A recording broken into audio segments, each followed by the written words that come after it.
Cute na kambal gustong hanapin at ipakulong, ang ama dahil hindi nagsusustento. Kaya lumapit sila sa isang abogado. Pero paano kung kamukha ng kambal ang lawyer? Sabi nila, kapag nagmahal daw tayo, madalas ay nakakagawa tayo ng mga bagay na hindi natin inaakalang babago pala sa mga buhay natin. May mga desisyon na tila maliit lamang sa una, ngunit sa huli ay nagiging dahilan ng ating pagluha o pagngiti. Dahil ang pag-ibig ay parang apoy, kaya nitong magbigay ng init, ngunit maaari ring magdulot ng sugat kapag hindi natin kayang hawakan. At ang bawat pintig ng puso ay may kasamang pangamba, ngunit higit doon ay ang pag-asa na baka ito na ang simula ng isang bagong yugto. Paano nga ba nagsimula ang kwento? Simulan natin. Pupunta ka naman sa despedida party ko mamaya, di ba?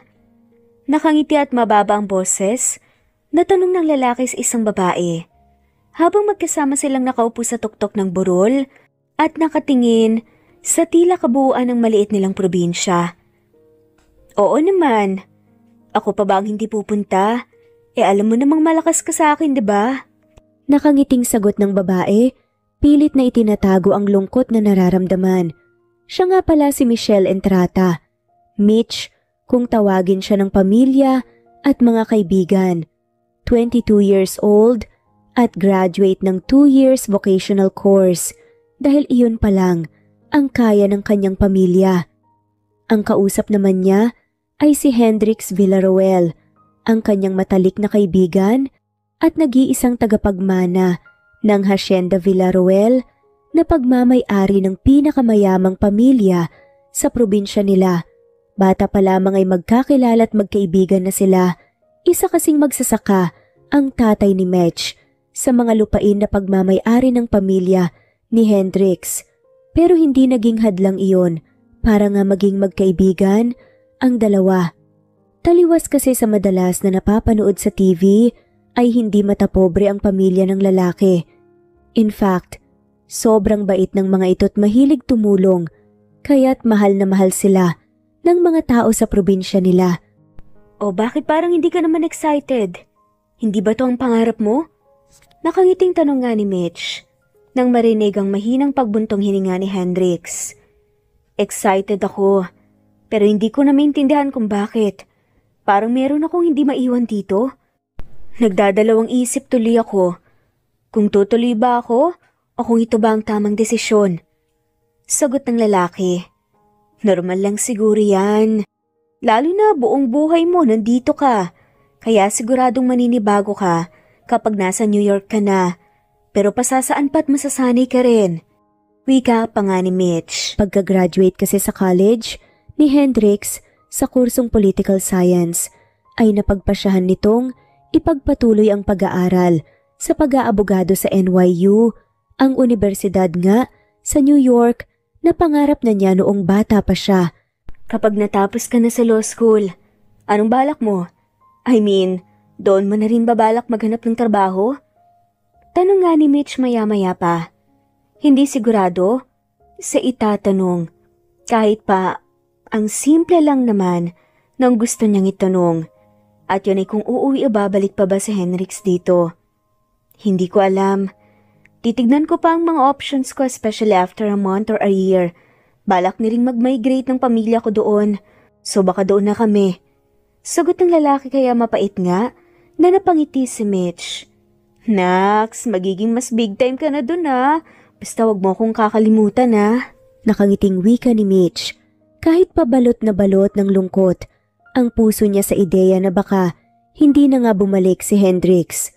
Kung tutuusin, dapat ay maging masaya siya para sa kaibigan dahil alam niyang unti-unti na nitong aabuti ng pangarap sa ibang bansa. Masaya naman siya pero hindi ganun kasaya kasi nga lihim siyang may pagtingin sa matalik na kaibigan. Oo, matagal na niyang minamahal ng pasikreto si Hendrix.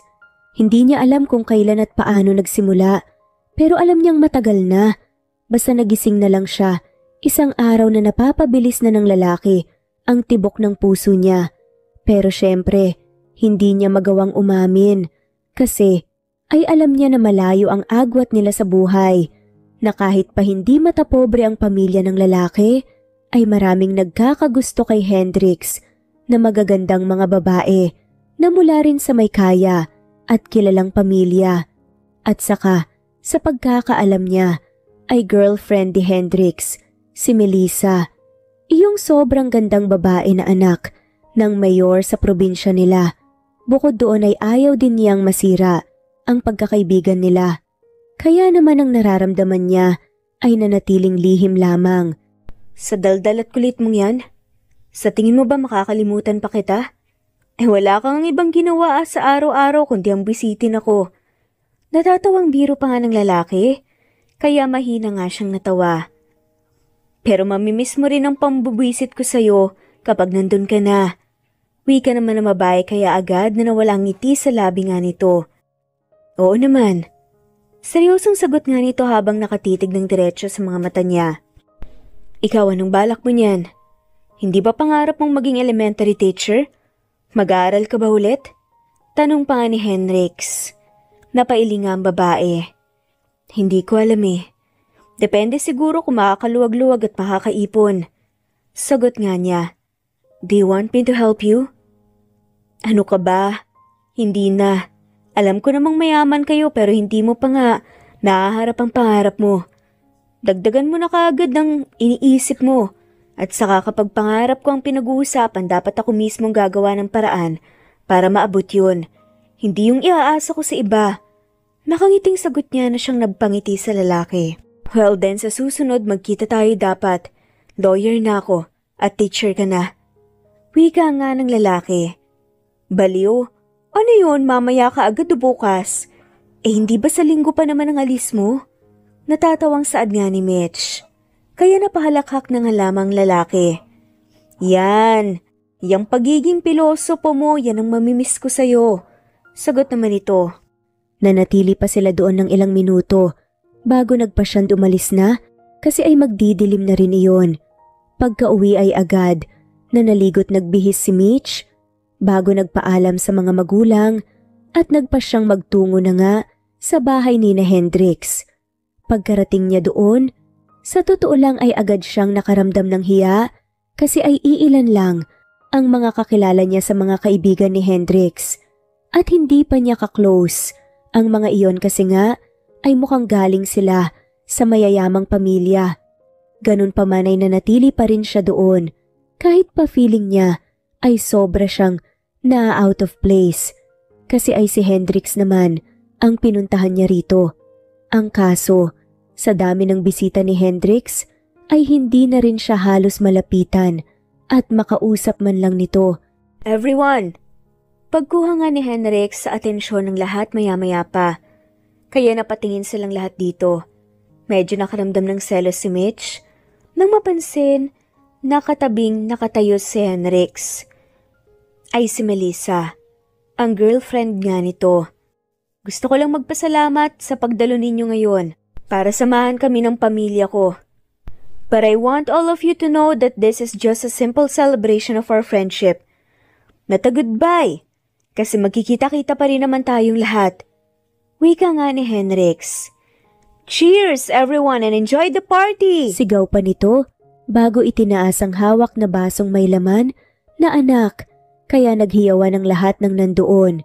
Dumaan ang ilang oras na mag-isang nakaupo sa gilid si Mitch, ganun pa man ay hindi maalis ang ngiti sa labi niya habang pinapanood si Hendrix na kung sino-sino ang kinakausap at nilalapitan para nga mag-entertain ng mga bisita. Maya-maya pa nang mapansin si Hendrix na mag-isang nakatayo sa may poolside ay saka siya nagpasyang tumayo para lapitan ito. Hendrix! Nakangiting pagtawag nga niya kaya napatingin sa kanyang lalaki. Mitch, you're here. Akala ko hindi ka makakapunta. Nakangiting saad nga ni Hendrix. Hala siya, kanina pa po ako nandito. Hindi mo lang ako napansin sa dami ng ina-entertain mong bisita. Natatawang sagot nga ni Mitch. Saka pwede bang hindi ako dumalo? Ikaw mismong nag-imbita sa akin, 'di ba? Di nagtampo ka, may pagkababebe ka pa naman. Biro nga niya kaya mahinang natawang lalaki. Naku, pasensya na. Hindi ko nga ine-expect na maraming darating. Pero sana kanina mo pa ako nilapitan. Wika nga ni Henrix. Sus, hindi daw ine-expect Mr. Congeniality ka nga ng probinsya. Saka, ayos lang. Alam ko naman na kailangan mo talaga mag-entertain ng mga bisita. Dagdag pa nga niya tapos ay naalala nga bigla ang ginanchilyon niyang panyo na balak nga niyang ibigay kay Henrix birang regalo at remembrance na nga. Oo nga pala, hindi na nagawang ituloy pa ni Mitch ang sasabihin ng may tumawag kay Henrix. Drakes, come here! Yung ibang college friends natin nandito na rin. Nakangiting wika nga ni Melissa. I'll be there in a bit, Mel. May kausap lang ako saglit. Sagot nga ni Henrix bago nakangiting humarap kay Mitch. Ano nga ulit ang sasabihin mo? Tanong nga nito. Wala, sige. Mamaya na lang. I-entertain mo muna yung mga kaibigan mo. Nakangiting sagot naman ni Mitch. Pero wag ka muna nga alis ha. Kumain ka muna. Or have a little drink. I'll just say hi to them. Tapos babalikan kita kaagad, promise. Wika ng lalaki, kaya marahan na lang siyang tumango at pinanood si Henrix na lumapit na kay Melissa. Pagkatapos ay nagpasya siyang bumalik sa pwesto niya kanina sa dulo, tapos ay mag-isa ulit at tahimik siyang umupo doon. Dumaan pa ang ilang oras at mukhang lasing na ang karamihan. Maging si Henrix ay mukhang lasing na kasi ay madaldal na rin ito at maingay. Isa-isa na nga ring nagpaalam at nagsialisan ang mga nandoon. Nang napatingin si Mitch sa wristwatch niya, ay napansin niyang alauna na pala yon ng madaling araw. Hanggang sa kumunot ang noo niya nang mapansin na siya na lang ang naiwan doon. Kaya naman mahina siyang napabuntong hininga bago tumayo na. Sa isip niya ay nakalimutan siya ni Henrix sa dami ng bisita. Pero hindi naman sumama ang loob niya.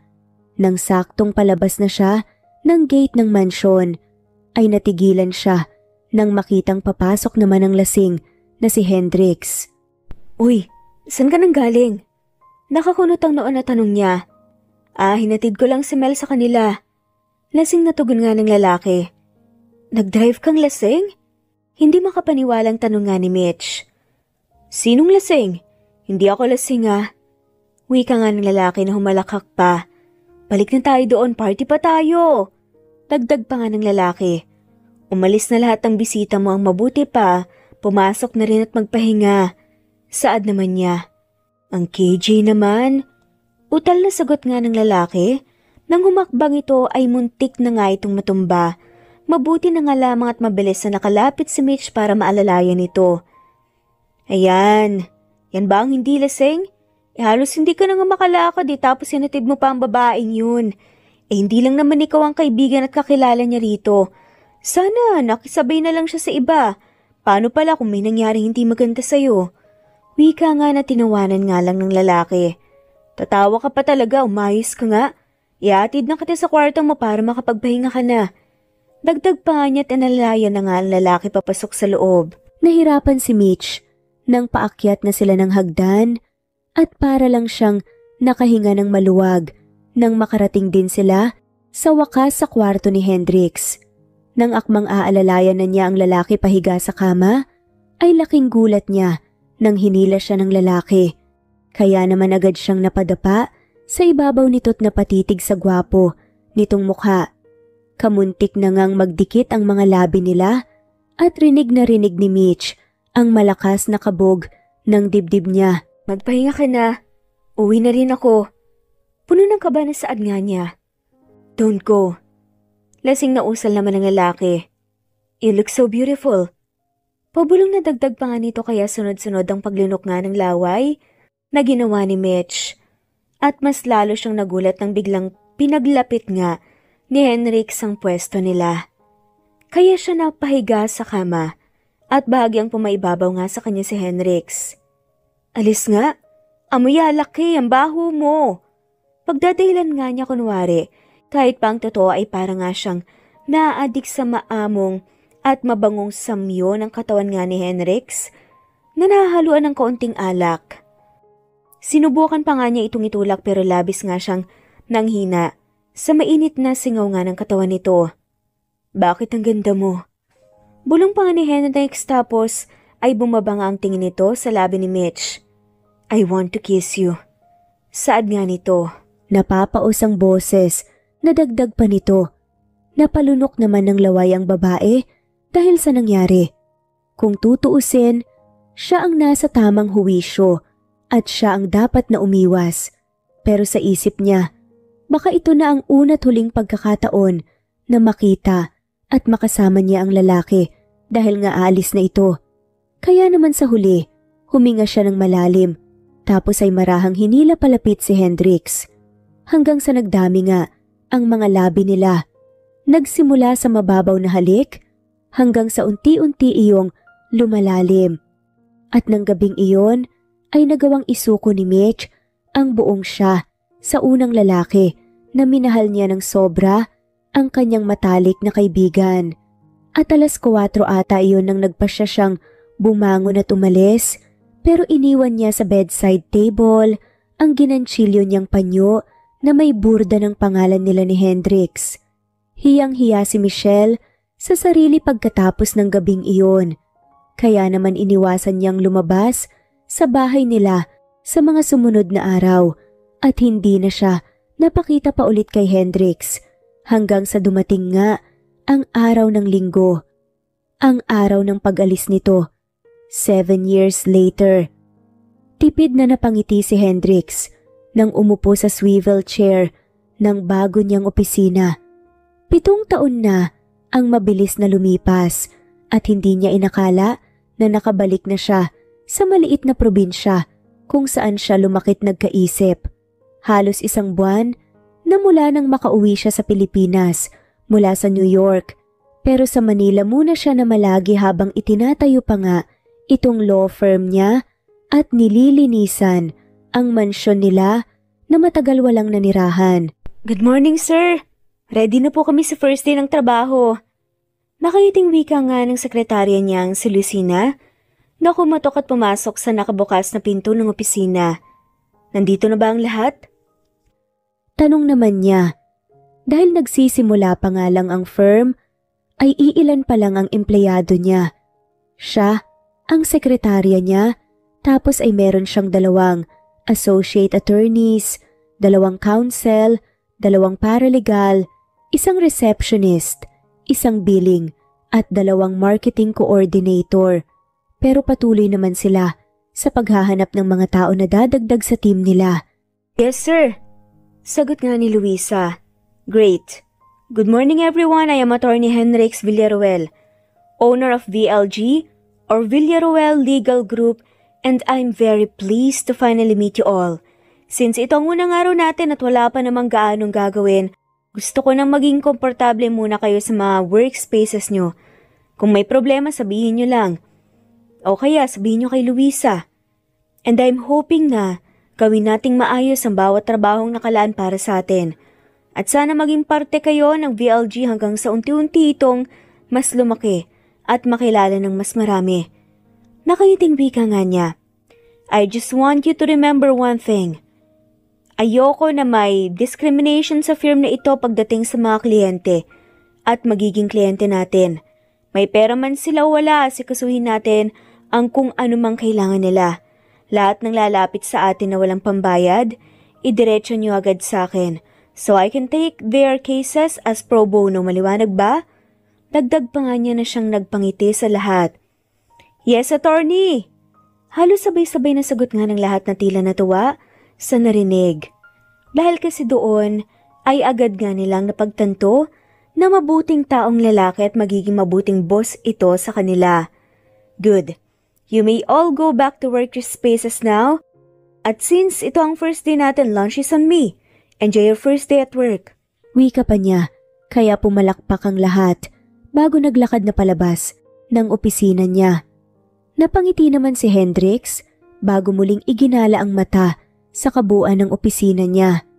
Ilang taon din siyang nagtrabaho bilang abogado sa isang kilalang firm sa New York at hindi sa pagyayabang pero wala pa siyang naipatalong kaso. Sa totoo lang ay maganda na ang trabaho niya doon at maganda rin ang sweldo. But for some reasons, pakiramdam niya ay hindi siya satisfied sa ginagawa at may iba pang gustong gawin. Sa kanya naalala itong probinsya nila. Naalala niya na maraming mga magsasaka rito na walang kakayanang magbayad ng abogado patungkol sa mga problemang hinaharap nila. Kaya napagpasyahan niyang bumalik nga dito at magtayo ng sarili niyang firm na makakatulong sa marami. Naging supportive naman sa kanya ang pamilya niya para na rin daw may tumira ulit sa mansyon nila na ayaw nilang ibenta at pakawalan dahil sa dami ng magaganda at masasayang memoryang nabuo nila rito na magkakasama bilang isang buong pamilya. Pagkaraan ng ilang minuto ay kumatok muli si Luisa sa pinto kaya napatingin siya rito. Sir, mukhang may unang kliyente na po tayo at kayo daw po ang gusto makausap. Tila nag-aalangan nga na wika nga nito kaya napangiti siya. Sige, papasukin mo. Excited na sagot naman ni Henrix. Kumunot naman ang noo niya nang makita ang dalawang bata na naglakad papasok sa loob. Saglit pa siyang natigilan habang nakatitig sa mga bata.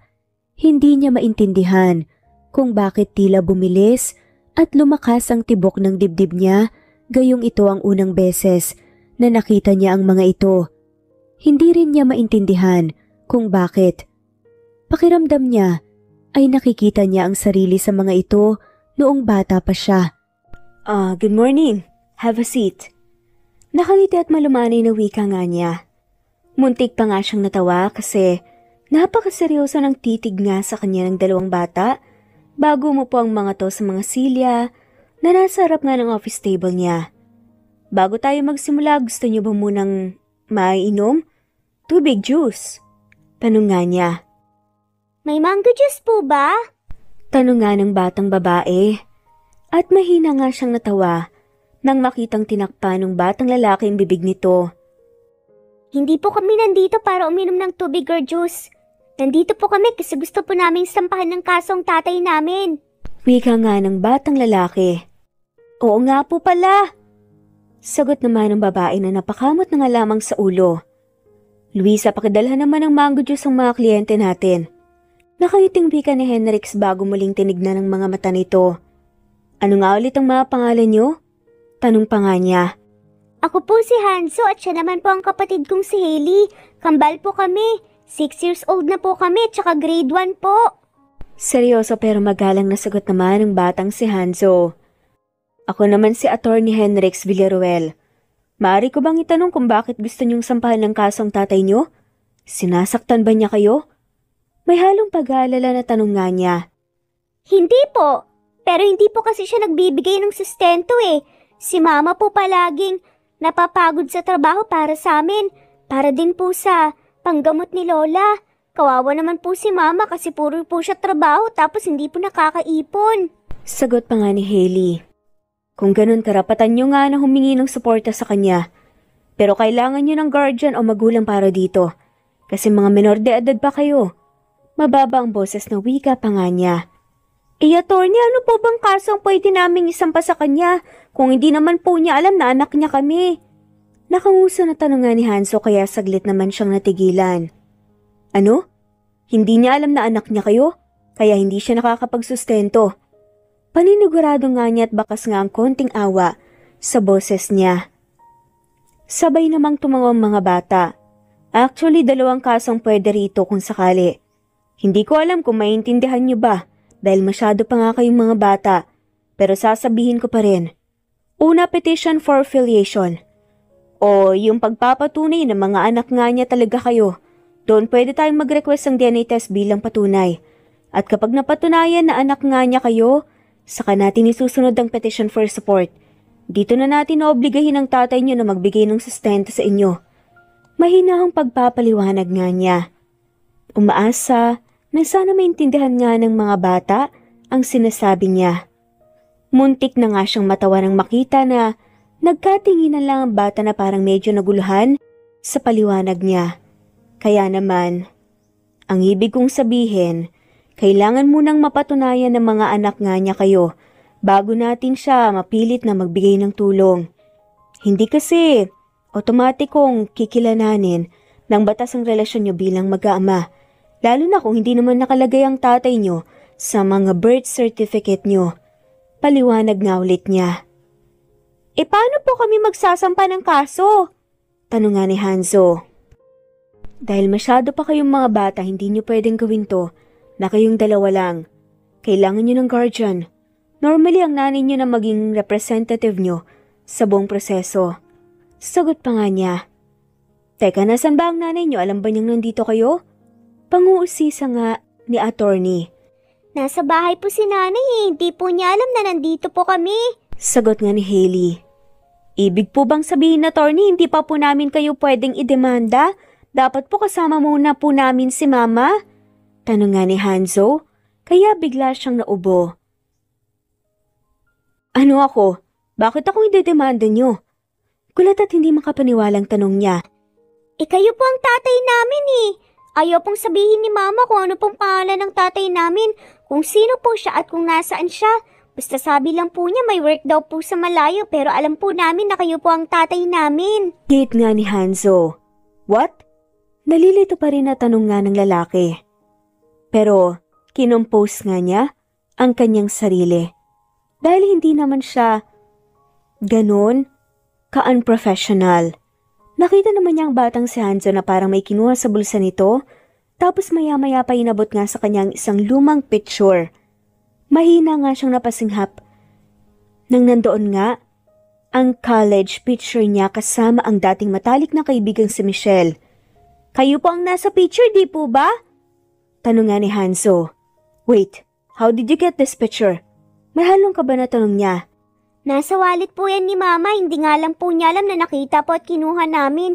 Pero hindi naman po itatago ni Mama yan kung hindi po kayo ang tatay namin eh. Wika naman ni Hailey kaya sunod-sunod na napalunok nga ng laway ang ginawa ni Henrix. Michelle Entrata ba ang pangalan ng mama niyo? Puno ng kaba na tanong nga niya kaya sabay na tumangwa ang mga bata. Opo! Sabay na sagot pa nga ng mga to, kaya muli siyang napasinghap. At saka dahil po dito kaya alam po naming nandito kayo. Wika pa nga ni Hanzo, tapos nilabas nga din at pinakita sa kanyang posted na gawa nga ng marketing staffs niya patungkol sa pagbubukas nga niya ng law firm. Nasa poster din kasi yun, ang picture niya. Sabi po ni Mama, mabait daw po ang tatay namin, pero hindi po kami naniniwala kaya gusto po namin kayong idemanda. Nakangusong saad nga ni Hanzo. Bakit hindi niyo po kami kilala? Bakit niyo po iniwan si Mama? Ayaw niyo po ba sa amin? Sunod-sunod na tanong naman ni Hailey. Hindi naman nakasagot si Hendrix. Pero rinig na rinig niya ang malakas na kabog ng dibdib niya. Sa totoo lang, hindi kailanman nawala sa isip niya si Mitch. Balak nga niyang puntahan at kamustahin ito pagkatapos ng unang araw niya rito. Pero sa hindi inaasahang pagkakataon, heto nga ang mga bata na nagsasabing siya ang tatay nila. Pakiramdam tuloy niya ay pinaglalaruan siya ng tadhana. Excuse me, sir. Heto na po ang juice para sa inyo ng mga cute nating kliyente. Nakangiting wika nga ni Luis sa maya-maya na muling pumasok na sa opisina at nilapag nga sa mesa ang 3 baso ng juice at 3 slice ng chocolate cake. Luisa, alis muna ako. May importanteng tao lang ako na kailangan ko usapin. Kung may kailangan o problema man dito, ikaw na munang bahala. Wika niya tapos tumayo na at tumingin nga sa kambal. Let's go. Paanyaya pa nga ng mga to. Saan po tayo pupunta? Sa mama niyo, kailangan po siyang makausap. Wag na po, baka magalit po yan sa amin eh. Hindi po niya alam na nandito kami tsaka kinuha po namin yung picture sa wallet niya. Wika naman ni Hanzo. Kailangan kong makausap ang mama niyo tungkol dito. Kasi kung totoo man ang sinasabi niyo na ako nga man niyo, kailangan kong magawa para sa inyo ang dapat gawin kahit na papaano. No, talang boses nga na saad nga ni Henrix. Hello sir, mga anak niyo po sila? May mga anak na kayo? Gulat na tanong naman ng sekretarya niya. Hindi ko rin alam, Luisa. Hindi ko sigurado kaya kailangan kong kausapin ang nanay nila. For now, wala ka munang pagsasabihan ng kahit na sino tungkol dito, okay? Saad niya kaya marahang mga babae? Siya naman ay muling nilingon nga ang mga bata. Pwede po bang mamaya na lang tayo malis? Nakangusang pakiusap nga ni Hailey sa kanya. What? Why? Tanong niya bago sumagot at gumising nga ang cute na bata bago hinawakan ang tinidor. Kakainin ko lang po ito saglit, mukha po kasing masarap eh. At saka para po hindi masayang, sabi po kasi ni Mama, masama daw po kasing nagsasayang tsaka tumanggi sa grasya. Dahil sa narinig ay muli siyang umupo sa swivel chair at marahang tumango. Tapos ay pinanood niya ang kambal na kumain ng chocolate cake at uminom ng juice. Habang kumakain nga, ang mga ito ay hindi maalis ang titig niya. Sa totoo lang, hindi pa niya nakakausap ulit si Mitch para kumpirmahin ang narinig sa mga bata. Pero pakiramdam niya ay kumpirmado na agad. Nakikita kasi talaga niya ang sarili sa mga ito, tapos ay ang gaan pa ng loob niya at magsisinungaling siya kung sasabihin niyang hindi niya alam ang namagitan sa kanila ni Mitch noong gabi ng despedida party niya. Pero kung totoo man na anak nga namin sila ni Mitch, bakit hindi niya sinabi sa akin agad ang tungkol dito? Did she hide them on purpose? Pero bakit? Ano ang dahilan niya? Tanong ni Hendrix sa sarili habang nakakunot ang mga nuot, nakatitig pa rin sa kambal. Ang daming mga tanong na naglalaro sa isip niya. Mga tanong na alam niyang si Michelle lang ang makakasagot. Kumunot ang noo ni Mitch habang abala siya sa pagwawalis ng munti nilang bakuran nang makita ang isang Fortuner na pumarada sa harap ng bahay nila. Noong una, ang akala niya ay magtatanong lang ito ng direksyon, pero mas lalo siyang nalito nang makitang nagbukas ang pinto nito at bumaba ang kambal niyang mga anak. Mga anak, saan kayo nanggaling? Hindi ba't sabi ko huwag kayong alis ng bahay? Saka bakit nakasakay kayo dyan? Hindi ba sinabi ko rin na huwag kayong basta-basta sasama sa kung kani-kanino? Nag-aalala na saad nga niya bago nagmamadaling maglakad, palabas ng gate na gawa lamang sa kahoy. Mama, sorry po! Nakangusong nga at kinakabahang wika naman ni Hanso. Hindi pa nga siya nakakasagot, bumaba na nga ang nagmamaneho ng sasakyan at nang napatingin siya rito at mahina nga siyang napasinghap nang makita nga si Henrix. Ang lalaki na 7 taon nga niyang hindi nakita. Henrix? Mahinang usal nga niya sa pangalan nito. It's been a while, Mitch. Seryosong wika naman ng lalaki, tapos bahagyang sumulyap sa mga bata bago muling tumingin sa kanya. Mukhang marami tayong kailangan pag-usapan. Dagdag pa nga nito. Sunod-sunod na paglunok naman ng laway ang ginawa ni Mitch dahil sa narinig. May pakiwari siyang alam na ng lalaki ang tungkol sa kambal. Kung pakatitignan kasi, ay kamukhang kamukha ni Hendrix ang mga ito. Siya ang nagdala ng 9 na buwan, pero wala man lang nakuha ang mga bata na kahit ano sa kanya. Mga anak, pumasok muna kayo sa loob. Samahan niyo muna doon ang lola nanay niyo. Puno ng kaba na saad na nga lamang ni Mitch. Saglit namang tumingin ng mga bata kay Hendrix bago nagmamadaling tumakbo papasok sa loob. Nang wala na ang kambali sa kahinarap nga ni Mitch, ang lalaki. Uy, kamusta? Ilang taon na rin na. Grabe, mukhang mas big time ka na ngayon ah. Patay mali siya at nakangiting saad niya. Pinipilit pigilan ng kaba at tumaktong normal nga sa harap ng lalaki. Hindi na ako magpapaligoy-ligoy pa. Totoo bang sinabi ng mga bata sa akin? Anak ko ba sila, Mitch? Mga anak ba natin sila? Walang prenong tanong naman ng lalaki. Hindi pinapansin ang pangungumusta niya. Sa isip niya ay ito naman kasi talaga ang dahilan kung bakit nandito siya. Well, gusto niyang kamustahin din ang matalik na kaibigan syempre. Pero mas mahalaga sa kanya ngayon na malaman ang totoo. Bago pa makasagot si Mitch, ay inilabas ni Hendrix ang picture nila na pinakita sa kanya ni Hanso kanina. Hindi mo raw sinabi sa kanila kung sino at nasa ng tatay nila. Pero hindi daw ito kailanman nawala sa wallet mo. Kaya, nang nakita nila, inisip nila na ako ang ama nila. They are both 6 years old. Kung iisipin mabuti parang nabuntis ka noong kakaalis ko lang. And we both know kung anong namagitan sa atin nung gabing yon. bago pa ako umalis, Mitch. Mahabang saad nga ng lalaki kaya mabilis na nag-iwas ng tingin sa Mitch. Mitch, I'm asking you, mga anak ba natin sila? Pag-uulit pa nga ng lalaki nang walang matanggap na sagot dito. Marina namang pumikit si Mitch. At nang nagmulat siya ng mata, ay tumingin siya sa lalaki bago dahan-dahang tumango. Oo, Hendrix. Napapaos ang boses na sagot nito. Mariin namang napapikit si Hendrix nang makumpirma ang hinala niya. Kahit paramdam na niyang anak nga nila ni Mitch, ang kambal, iba pa rin na marinig mismo ito mula kay Mitch. At alam niyang hindi na niya kailangan pang sumailalim sa DNA o paternity test. Kasi mula noon, alam niyang hindi sinungaling si Mitch. Why didn't you tell me? Bakit mo tinago sa akin? May nagawa ba akong kasalanan sa'yo?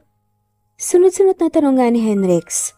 At sunod-sunod na pagiling naman, ang tugon nga ni Mitch, na ngayon naluluhan na nga sa takot at kaba. Hindi, Hendrix. Hindi sa ganoon. Then why, Mitch? I mean for years. Nabuhay ako na walang ideya na may mga anak na pala akong lumalaki. At wala man lang ako sa tabi nila para gabayan sila. Para ibigay sa kanila ang mga kailangan nila. Wala akong nagawa para maging ama sa kanila. May halong hinanakit na dagdag pa nga niya. Sorry, Hendrix. Natakot kasi ako eh. Naiiyak na sagot na nga lamang niya. Natakot saan? Tugon nga nito. Sa lahat. Nakaalis ka na nung nalaman kong nagdadalang tao ako. At natatakot ako na baka kapag nalaman mong totoo, bumalik ka agad dito at isang tabi mong matagal mo ng pangarap. Natakot ako na baka magkahiwalay at masira kayo ni Melissa nang dahil sa akin. Natakot ako sa sasabihin ng ibang tao tungkol sa akin tungkol sa amin ng mga magulang ko kapag nalaman nila na nagpabuntis ako sa lalaki may kasintahan na. Lalo na, anak pa ni Mayor, si Melissa. At saka sobra akong nahihiya kasi ako ang nasa tamang huwisyo noong gabing yun, pero hindi ako nagpigil. Paliwanag nga ni Michelle at napayuko pa. Sorry, Hendrix. Akala ko yun ang tamang gawin. Kasi hindi rin naman ako sigurado kung babalik ka pa eh. Kasi nung tinanong kita, sinabi mo na baka doon ka na magsettle kung sakali man. Dagdag pa nga niya at mariin ulit na napapikit si Hendrix dahil nga sa mga narinig. Of course, babalik ako dito kapag nalaman ko agad ang tungkol sa kanila. Kasi hindi naman ako irresponsableng tao at alam mo yan. Siguro nga pangarap kong makapag-aral ng law sa NYU. Pero ang pinakapangarap ko ay ang maging abogado. At kayang-kaya ko yung gawin dito sa Pilipinas. Saka ano ang sinasabi mong natatakot ka magkasira kami ni Melissa? Hindi nga kami naging kami. At mas lalong walang pakialam ang ibang tao kung malaman man ang lahat ng tungkol dito. Iritadong sagot nga niya. Anong hindi naging kayo? Alam ng lahat na may relasyon kayo. Ani naman ni Mitch. Yun ang iniisip niyong lahat but she's just a friend. Saka teka nga, bakit napunta sa kanya ang usapan na ang issue dito ay ang pagtatago mo sa akin ng katotohanan na may mga anak pala tayo? Tugon nga ni Hendrix. I'm sorry, Hendrix. Sorry talaga. Akala ko lang talaga yun ang tamang desisyon, hindi ko sinasadya. Naluluha pa nga ang mata na sagot nga ni Mitch. Mahina namang napabuntong hininga si Hendrix dahil doon. Sa totoo lang, gusto niyang magalit. Pero matagal silang naging magkaibigan ni Mitch at alam niya ang ugali ng babae. Wala dito kung siya ang magsakripisyo para maging maayos lang ang lahat. Hirap siyang tanggapin ang paliwanag ng babae pero wala naman siya sa katayuan nito para kwestiyunin ang nararamdaman nito noon at ayaw niyang i-invalidate ang nararamdaman ng babae. Alam mo bang ito ang unang araw na nakabalik ako dito sa probinsya natin, Mitch? Alam mo bang ito rin ang unang araw na nagbukas ang firm ko? At silang dalawa ang unang kliyente namin. Kasi gusto daw nilang kasuhan ng tatay nila na hindi nagsusustento sa kanila. Kasi naaawa daw sila sa'yo. Na puro trabaho at wala na halos oras sa sarili para lang maibigay ang mga pangangailangan nila. Mababa ang boses na wika nga ni Hendrix. Nanatili namang nakayoko si Mitch habang tahimik na lumuluha. Kaya alam mo ba kung anong nararamdaman ko ngayon, Mitch? Ang hirap at ang sakit isipin na ang daming taon ko palang walang nagawa para sa kanila. Para sa inyo. Kasi, ipinagkait mo sa akin na malaman ng totoo. Mahina pero puno ng hinanakit. Nadagdag pa nga nito. Sorry, Henrix. Patawarin mo ko. Bulong ulit na Mitch, hindi naman kasi niya alam kung ano pa ang sasabihin ng lalaki. Alam niya sa sarili nga na siya talaga ang mali dito. Kasi kahit paggaano siya natakot at nahiya noon, karapatan ni Henrix na malaman ng totoo pero mas pinili nga niyang itagong lahat. I don't need your apologies, Mitch. Kasi kahit pa magalit ako ngayon, wala na rin namang mangyayari eh. Hindi na natin maibabalik pang nakaraan. Sagot ng lalaki kahit pa ang totoo ay masama pa rin ang loob niya. Oo, masama ang loob niya pero hindi naman siya galit. Hindi nga niya alam kung kaya ba niyang magalit kay Mitch. Kahit na noon pa, hindi niya kayang magalit dito kahit madalas siyang pikunin nito noon. But I want to properly meet them. Gusto kong maging parte ng buhay nila sa puntong to. Hindi ko alam kung huli na ba ang lahat pero gusto kong maging ama pa rin sa kanila. Is that too much to ask, Mitch? Mahinahong dagdag pa nga niya. Muli namang napalunok ng laway si Mitch bago marahang umiling. Good, kasi ayokong tumatak sa isip nila na isa akong pabaya at walang kwentang ama na walang pakialam sa kanila. Kaya kung may magagawa pa ako para magbago ang tingin nila sa akin, gagawin ko. Wika ulit ni Henrix. Kailangan mo ba ng patunay na ikaw ang tatay nila? Hindi siguradong tanong nga ni Mitch. Anong patunay pa ang hahanapin ko? Eh kitang-kita naman sa akin, di ba? Tugon nga ng lalaki kaya natahimik si Mitch. Fix yourself, Mitch. Ayokong isipin ng mga anak natin na pinaiyak ang mama nila. Seryosong saad pa nga ng lalaki. Agad namang tumayo ng maayos si Mitch bago pinunasan ng mata at pisngi na napuno ng luha gamit ang mga kamay. Medyo nagulat nga siya nang naglabas ng panyo si Hendrix at nang makita ang panyo ay parang gusto na naman niyang umiyak kasi ay iyon ang panyong ginanchilyo niya at iniwan sa bedside table sa kwarto ng lalaki noon. Iyong regalo at remembrance niya rito. Use this, pero ibalik mo rin sa akin. Wika pa ng lalaki kaya napakagat siya sa ibabang labi bago marahang tumango. Pagkaraan ng ilan pang minuto ay nagpa siya silang pumasok na sa loob ng munting tahanan ni na Mitch. Nadatnan naman nila ang kambal na prenteng nakaupo sa lumang sofa na tila naghihintay habang ang nanay ni Mitch ay nakaupo sa papag na nasa sala lang din. Mga anak, pwede ba namin kayong makausap? Mababa ang boses na panimula nga ni Mitch. Mama, sorry na po kung kinuha po namin ang picture sa wallet niyo at umalis na hindi po nagsasabi. Huwag po sana kayong magalit sa amin, please. Promise po, hindi na po mauulit yun. Hindi po ba siya ang papa namin, Mama? Mali lang po ba kami? Magkasunod na saad nga ng kambal. Mga anak, ano kasi? Saad nga ni Mitch. Hindi alam kung paano magpapaliwanag sa mga bata. Ang totoo niyan, hindi kasalanan ng papa niyo na hindi niya kayo nakilala kaagad. Ako talagang may kasalanan.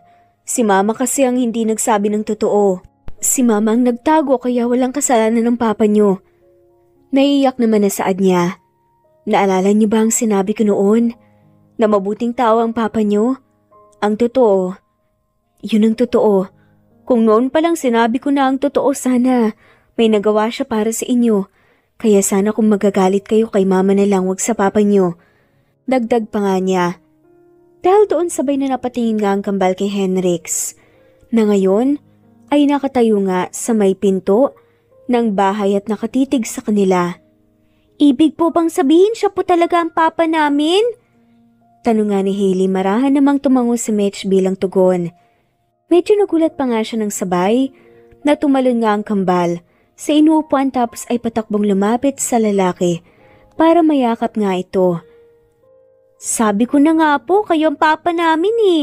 Magkamukha po kasi tayo kasi pareho pa tayong pogi. Masayang wika naman ni Hanzo nang mayakap nga ng ama. Si Hailey naman ay humahagulkol nga habang yakap ito. Hala, drama talaga ng isang to kahit kailan. Wika pa nga ni Hanzo kaya mahinang natawa si Henrix. Hindi niya namalayan na may namumuo na rin palang luha sa mga mata niya habang yakap ang kambal. Sa totoo lang, hindi niya maipaliwanag ang nararamdaman ng mga sandaling iyon. Naghalo-halo na kasi, pero isa lang ang sigurado. Masaya siya at magaan sa loob na mayakap ang mga bata. Iyong para bang may nabuo bigla sa pagkatao niya na matagal nang nawawala. Papa, wag po kayong aalis ulit, please. Wag niyo na po kaming iiwan ulit. Sad pa nga ng bata. Habang umiiyak, hindi na alis si Papa. Sorry kung ngayon lang ako. Sorry kung wala akong magawa. Sorry kung wala ako sa tabi niyo habang lumalaki kayo. Hindi sinasadya ni Papa yon. Pangako hindi na ako aalis at babawi ako sa inyo at ibibigay ko sa inyo ang lahat. Emosyonal na sagot pa nga niya. Papa, sorry din po kung sabi namin idedemanda po namin kayo. Akala po kasi namin ayaw niyo lang po sa amin eh. Naawa na po kasi kami kay Mama na lagi pong napapagod sa trabaho para po sa amin. Sorry po, Papa. Wika rin naman ni Hanso. Tipid namang napangiti si Hendrix sa narinig. Ramdam na ramdam kasi niya na mahal ng mga bata ang mama niya. At maganda ang naging pagpapalaki ni Mitch dito. Hindi niya alam kung gaano niya katagal na yakap ang kambal. Pero pakiramdam niya ay para bang ayaw na niyang pakawalan pa ang mga ito. Nang araw na iyon ay nagpasya si Hendrix na hindi na muna bumalik sa opisina at ilaan ang buong araw na iyon para makasama at mas kilalanin ng mga bata. At alam niyang paulit-ulit na, pero sobrang saya niya na makasama at makilala ang mga ito. Sa mga sumunod na araw, kahit pagaano ka-busy si Hendrix sa trabaho, ay sinisigurado niya na hindi siya nawawalan ng oras sa kambal. Tinupad niya ang pangakong babawi sa mga ito. Nariyan ang ipapasyal niya ang mga bata, bibilhan ng mga bagong gamit at kung ano-ano pa. Civil din naman ang turing nila ni Michelle sa isa't isa, pero parang may nagbago na. Hindi na kasi sila kagaya ng dati na parang sobrang close. Kung dahil ba ito sa kasalanang nagawa ni Michelle, ay hindi niya alam. Pero pakiramdam niya ay medyo may ilang na nga sa pagitan nila ng lalaki at pinipilit lang na maging maayos lalo na kapag nasa harap nila ang mga bata. Mama! Malakas at masayang bati ng kambalis ng hapon pagka-uwi ng mga ito kasama ang ama. Pagkalapit ay nagmano nga sa kanyang mga bata. Ang ganda po pala ng bahay ni Papa. Sobrang laki po. Sa kanila po pala yung mansion, Mama. Malawak ang itinawika pa nga ni Hanso. Nanggaling kayo sa mansyon? Mababa ang boses na tanong naman ni Mitch. Napasimple pang tumingin kay Hendrix na nasa likod ng mga bata. Yup, gusto daw nilang makita kung saan ako nakatira. Kaya imbes na lumayo pa kami, isinama ko sila doon at doon kami nagbonding.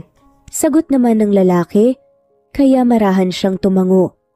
Half day lang ang klase ng mga bata, kaya pagkalabas nila sa eskwela kaninang tanghali, ay ipinagpaalam sila ni Hendrix na ipapasyal daw. Ang akala nga ni Mitch ay sa bayan at mall ulit sila pupunta. Hindi niya inexpect na nasa mansyon lang pala ang mga ito. Si Mitch naman, well, kahit pa 2 taong vocational graduate siya, ay nakuha pa rin siya bilang volunteer teacher na magtuturo sa mga kinder dahil nga kulang ang mga guro sa barangay nila. Hindi kalakihan ng sahod, kahit pa 2 klase ang hawak niya, isa sa umaga at isa sa tanghali. Pero masaya naman siya sa ginagawa dahil nga pangarap talaga niyang maging guro. At saka malaki ang naitulong ng trabahong ito sa kanila bilang pantustos sa kanilang mga pangangailangan. Mga anak, magilamos na kayo at magbihis, maya-maya lang magluluto na ako ng hapunan natin. Para presko kayo kapag kakain na. At huwag kakalimutang magmano kay Lola na nanay sa loob, ha? Wika nga niya at nakangiti namang sumunod. Sa utos niya ang kambal. Pwede ba kita makausap saglit? Tanong naman ni Hendrix nang wala na nga ang mga bata kaya napalingon siya rito. Oo naman. Tungkol saan? Tugon nga ng babae. Gamit nila ang apelyido niyo. So I suppose na hindi ako nakalagay sa birth certificate nila. Panimula ng lalaki kaya napakagat na nga lamang siya ng iba pang labi. Gusto ko sanang ipaayos ang birth certificate nila para mailagay ko bilang ama. Gusto kong dalhin nila ang apelyido ko. Dagdag pa nga nito kaya marahan siyang tumango. Walang problema pero kung gusto mo, sumailalim muna kayo sa paternity test para makasigurado ka na ikaw. Hindi na nga niya na ituloy pa ang sasabihin. Like what I've said, sigurado akong ako nga Manila. Alam na alam at ramdam na ramdam ko yun. How many times do I have to tell you that? Also starting today, ako na ang sasagot sa lahat ng kailangan nila.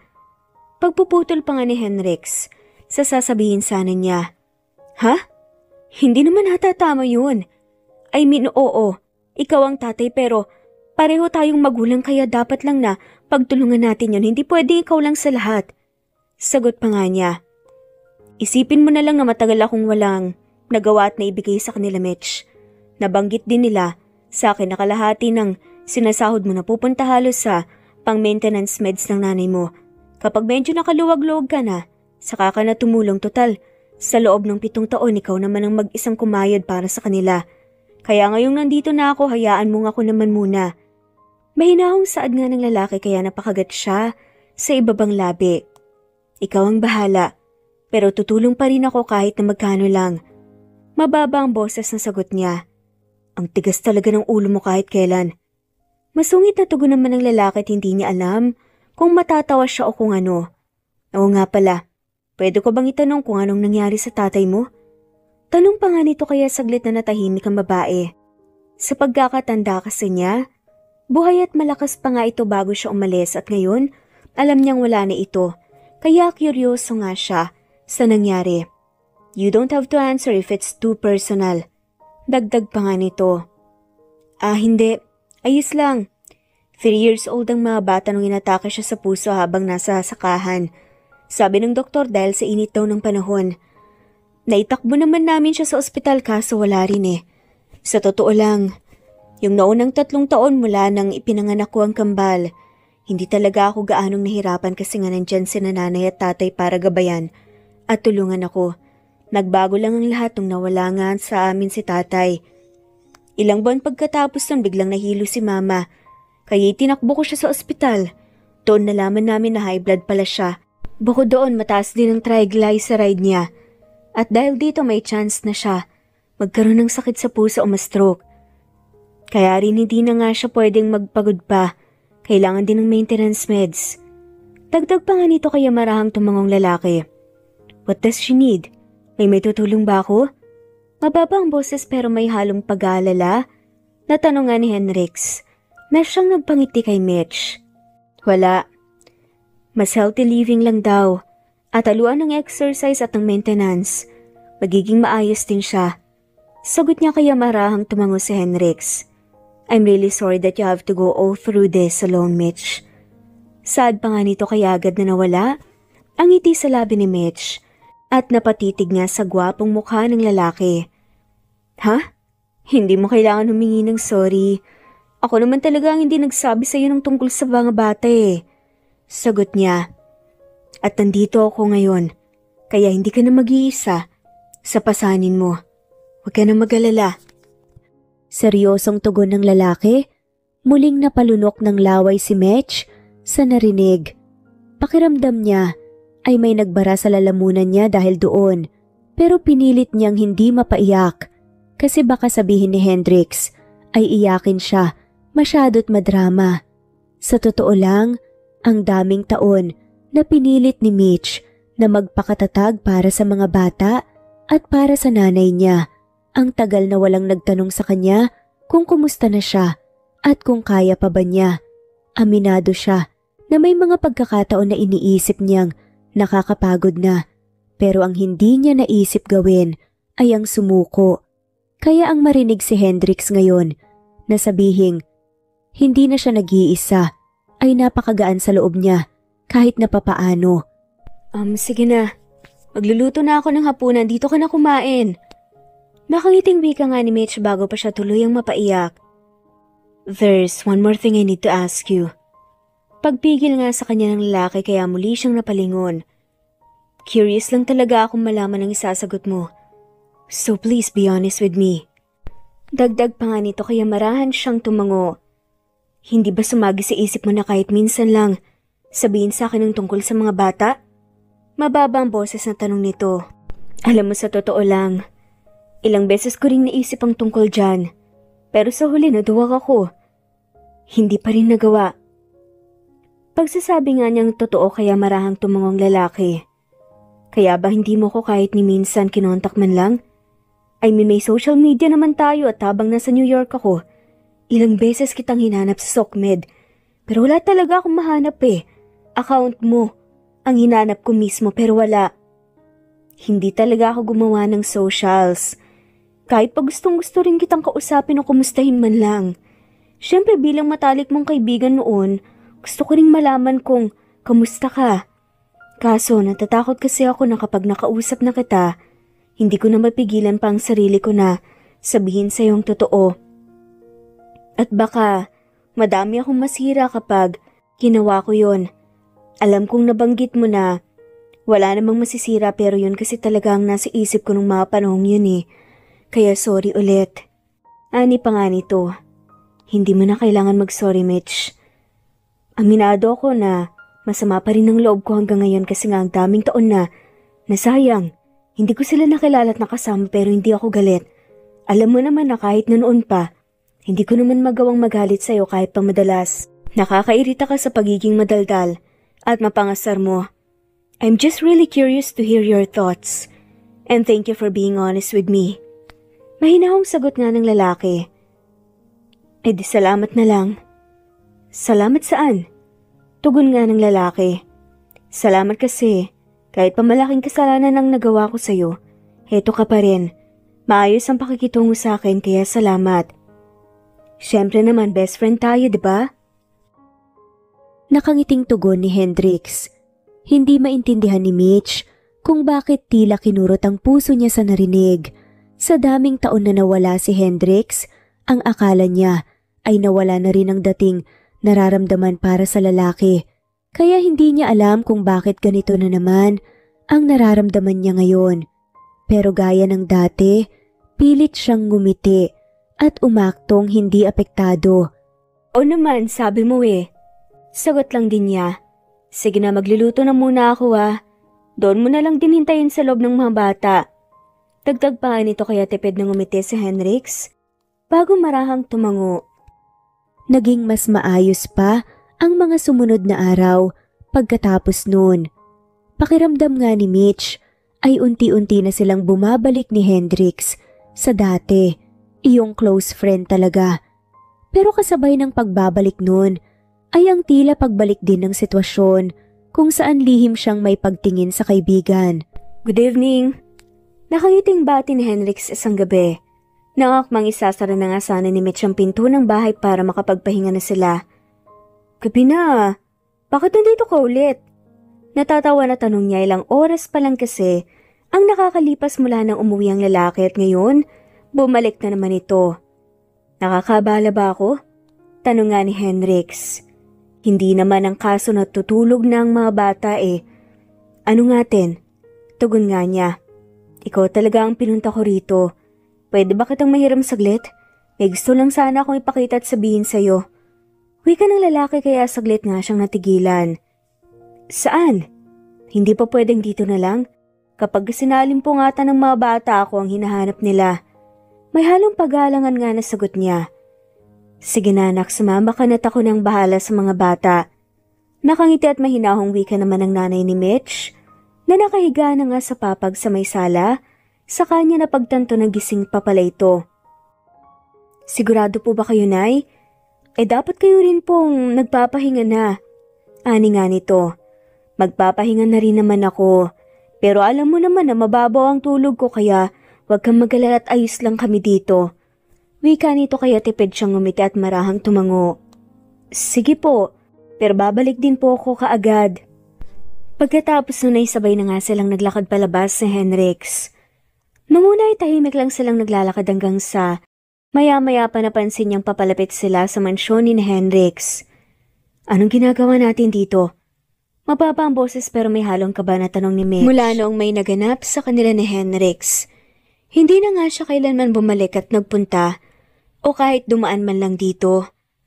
Pinapaalala kasi ng mansyong to Yung kapeng yun na sobrang espesyal para sa kanya pero may halong konting pait din. Let's get inside. Nakangiting tugon ni Hendrix. Tapos ay binuksan na ang pinto. Nagdadalawang isip man ay sumunod pa rin naman siya. At tipid siyang napangiti kasi ay halos walang pinagbago ang disenyo sa loob. Kung meron man ay konti lang at mas pinaganda pa ito. Kaso ay sobrang tahimik. Hindi gaya noon na medyo may kulay kasi nga ay kasama dito ni Hendrix ang pamilya at ang ilan nilang mga kasambahay. Alam mo, nung bumalik ako dito, pakaramdam ko sobrang lungkot ng bahay. Kasi mag-isa na nga lang ako rito. At nung dinala ko ang mga bata rito, sa unang pagkakataon parang nagkaroon ulit ng kulay at sigla ang bahay dahil sa kadaldalan at pagiging makulit nila. Sa dami ba naman kasi nilang pwedeng manahin sa'yo ay yung pagiging madaldal at makulit mo pa. Natatawa ang pagkukwento nga ni Hendrix, kaya tipid siyang napangiti. Pero ang ngiting niyon ay agad ding naglaho ng tila na pagtanto niya kaagad kung saan patungo itong mga sinasabi sa kanya ng lalaki. Halika sa taas. Nakangiting pag-anyaya pa nga nito sa kanya. Tapos naglakad na nga paakyat sa hagdan. Kinakabahan naman, sumunod pa rin siya. Nang nasa taas na nga sila maya-maya pa ay binuksan na nga ni Hendrix ang pinto at bumuhat nga doon ng isang kwarto na ang ganda ng pagkakaayos. May dalawang malaking shelves doon, yung isa ay may mga robot at superheroes na laruan at yung isa ay puno ng mga libro. Sabi ni Hanso, bukod sa mga ganitong laruan, mahilig din daw siyang magbasa. At kapag laki daw niya, gusto niyang maging abogado rin. Kaya ginawan ko siya ng mini library dito. Nakitang saad nga ng lalaki. Hindi naman sumagot si Mitch. Maya-maya pa nagpatuloy na nga sa paglalakad ng lalaki at binuksan nga ang pinto sa katabing silid. Kulay pink ang kwarto na yon at ang daming mga pambabaeng laruan. Si Hailey naman daw ganyan ang hilig kasi kapag laki niya gusto niyang maging singer, actress at slash model. Natatawa na wika pa nga ng lalaki. Saan pupunta to, Hendrix? Mababa ang boses na tanong nga ni Mitch. Kahit pa alam at ramdam nga niya kung saan talaga papuntang sinasabi ng lalaki. It's just that gusto kong matulog sa gabi na alam kong nasa iisang bubong kami at sa paggising ko sa umaga kasama ko na sila kaagad. Gusto ko na maging masaya ulit itong bahay na nandito sila kaya hihilingin ko sana kung pwede na. Dito na lang kayo? Puno ng kaba na tanong nga ni Hendrix. Hindi naman agad na nakasagot si Mitch. Sa totoo lang, nitong mga nakaraang araw napansin niya kung gaano ka-excited lagi ang kambal na magpunta dito sa mansyon. Sa tuwing uuwi nga sila, wala na silang ibang ikinukwento kung hindi ang mga ginagawa nila rito. Alam at ramdam din niya na gusto ng mga bata na dito tumira at gusto niyang sumaya ang mga bata pero parang hindi kasi tama na pati siya ay titira dito. Kahit pa sabihing maayos at magkaibigan sila ni Hendrix. Pero kasi Hendrix naghala lang saad nga niya. Pinalinis ko rin yung guest room sa baba para may maging kwartong nanay mo. Dito rin na sana sa taas ang kaso baka mahirapan siya sa pag-akyat. I'm also planning to hire some house helpers. 3 siguro, isang labandera, isang taglinis, tsaka isang tagaluto. That way, mas makakapag-focus ka sa trabaho at hindi mag-aalala na walang kasama ang nanay mo. Saad nga ng lalaki at kita naman talaga ang concern sa kanya. Hendrix, hindi mo naman kailangan gawin ang lahat ng to para sa amin. Alam ko pero gusto ko may magawa ko. It's the least thing I can do to help and at the same time makakasama ko rin sa isang bubong ang mga anak natin. Pagsusumamo ng lalaki pero hindi makasagot si Mitch. Nakita naman ni Hendrix ang pag-aalangan sa ekspresyon nito. Iniisip mo na naman ba ang sasabihin ng ibang tao sa'yo? Tanong nga nito, kaya napatingin sa kanya si Mitch. Hindi Hendrix, hindi sa ganun. Pero ako kasi mismong nahihiya sa'yo eh. Hindi rin ako sigurado kung papayag si nanay. Kilala mo naman yun. At kung sakaling hindi siya pumayag, hindi naman siya pwedeng iwan mag-isa doon. Ani nga nito kaya marahang tumango ang lalaki. I understand. Pero pwede mo ba siyang subukan tanungin at pilitin? Mahinahong wika ng lalaki kaya tipid siyang ngumiti bago tumango. Susubukan ko pero hindi ako nangangako. Saka kung sakali man na pumayag siya, papayag ka na. Magabot ako ng para sa gastusin dito sa bahay. Anya at napangiwi pa nga nang mapagtanto kung gaano kalaki itong bahay na baka sa water bill pa lang, hindi pa kakalahati ang buwan ng sahod niya. You don't have to worry about the bills, Mitch. Mababa ang boses sa sagot ng lalaki. Alam mo, lagi ka nalang ganyan. Anya kaya mahinang natawa ang lalaki. Kasi akong mas meron ngayon. At kapag nakaluwag-luwag ka na, ako na mismong mangungulit sa'yo para ilibre naman ako ng tukneneng at palamig. Gaya ng dati.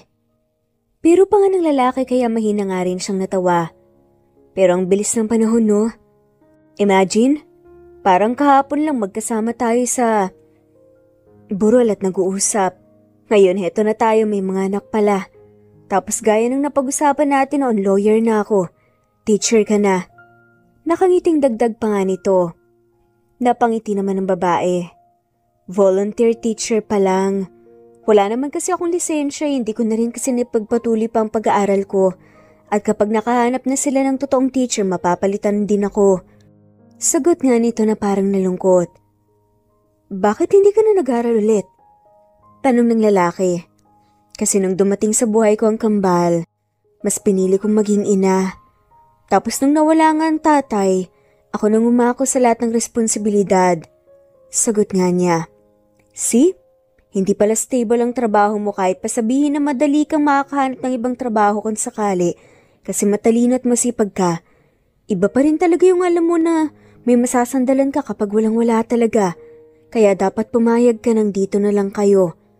Pangungulit ng lalaki kaya natawa na nga lamang siya. Alam mo ang kulit mo. Tatanungin ko muna nga si nanay, di ba?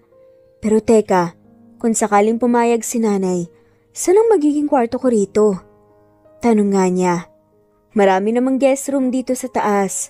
Malinis na ang lahat. Or kung gusto mo.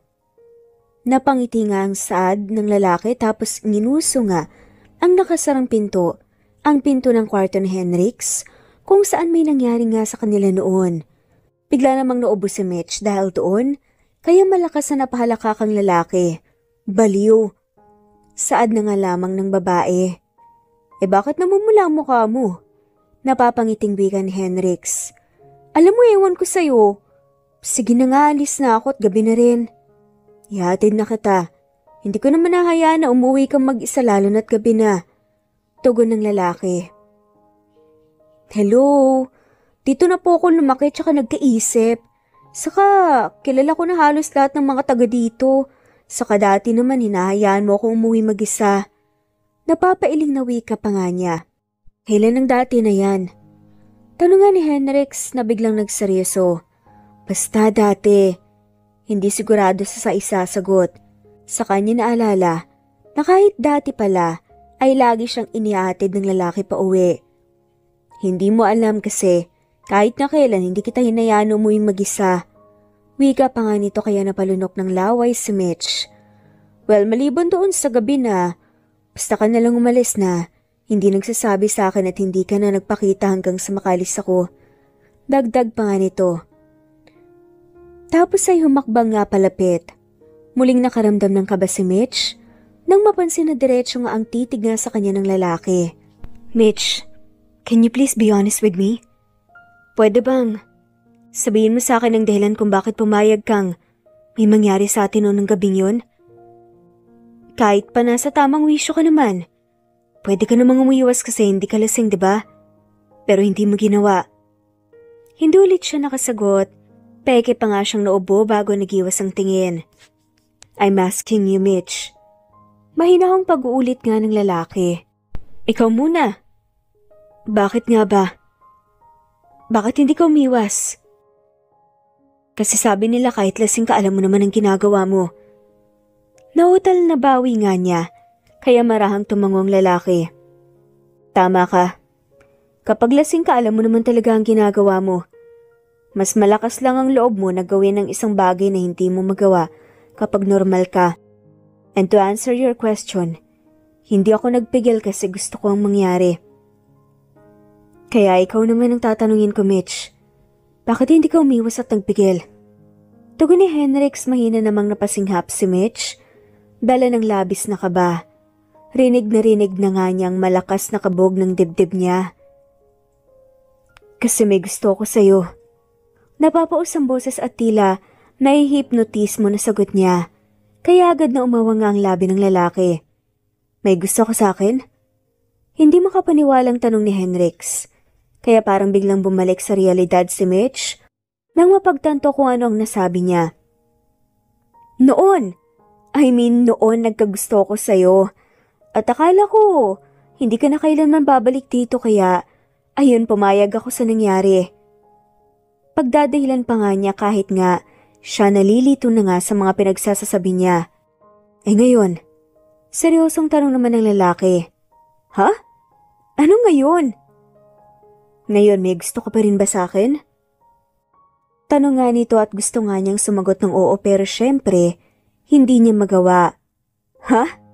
Ano ka ba? Ang tagal na nun. Alam mo, uuwi na talaga ako. Bahala ka na nga dyan kung ano-ano pang tinatanong mo eh. Dagdag pa niya at akmang tatalikod na sana pero marahang hinigit ng lalaki ang braso niya at laking gulat niya sa muling pagharap kay Henrix kasi ay agad siya nitong sinalubong ng halik. Paring naging tuod sa kinatatayuan si Mitch dahil sa nangyari. Gulat na gulat siya sa paghalik sa kanya ni Henrix at hindi makakilos. Pero maya-maya pa, nahanap niya ang sarili na sinusuklian ng halik nito. Hindi niya alam kung gaano katagal, pero kapwa sila naghahabol ng hininga pagkatapos. Sa tingin ko alam ko na ang sagot sa tanong ko. Nakangiti at may halong lambing ang boses na bulong naman ni Henrix. At bago pa siya makasagot, ay muli na siyang siniil ng halik nito. Pakiramdam ni Mitch ay lunod na siya at sobrang bilis ng mga sumunod na pangyayari. Ilang sandali pa kasi ay nahanap niya ang sarili sa loob ng silid kung saan unang beses na may namagitan nga sa kanila. At ng gabing iyon, muli ngang naganap ang bagay na iyon sa kanila sa pangalawang pagkakataon. Nagising si Mitch sa sumunod na araw na ang nakangiting mukha ni Henrix ang bumungad sa kanya.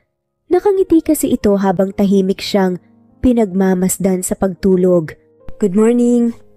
Malambing ang boses na bati nga nito. Mabilis namang napaupo sa kama si Mitch nang malalang mga nangyari kagabi at nang mapagtanto na dito na nga siya nakatulog sa kwarto ni Henrix. Anong oras na? Gulat na tanong niya. It's just 8 in the morning. Sagot ng lalaki. Ang mga bata, may klase pa sila. Tapos may trabaho din ako. Aligaga na saad nga niya at mabilis pang tumayo upang mag-ayos nga ng sarili. Nangakbang tatakbo na nga sana siya. Palabas ay agad siyang natigilan ng marinig ang marahang paghalakak ni Henrix. Anong nakakatawa? Nakakunot ang noon na saad niya. Relax, Mitch. Sabado ngayon. Nakangising tugon nga nito tapos ay marahan nga siyang hinihila nga. Kaya muli siyang napahiga sa tabi ng lalaki. Naramdaman nga niyang pag-iinit ng buong mukha nang walang pasabi siya nitong binigyan ng mababaw na halik sa labi. I love mornings like this. Napapangiting bulong pa nga ni Henrix pagkatapos. Kailangan ko na rin kasing umuwi. Baka nagugutom ng mga yon, baka hindi pa sila nagagahan.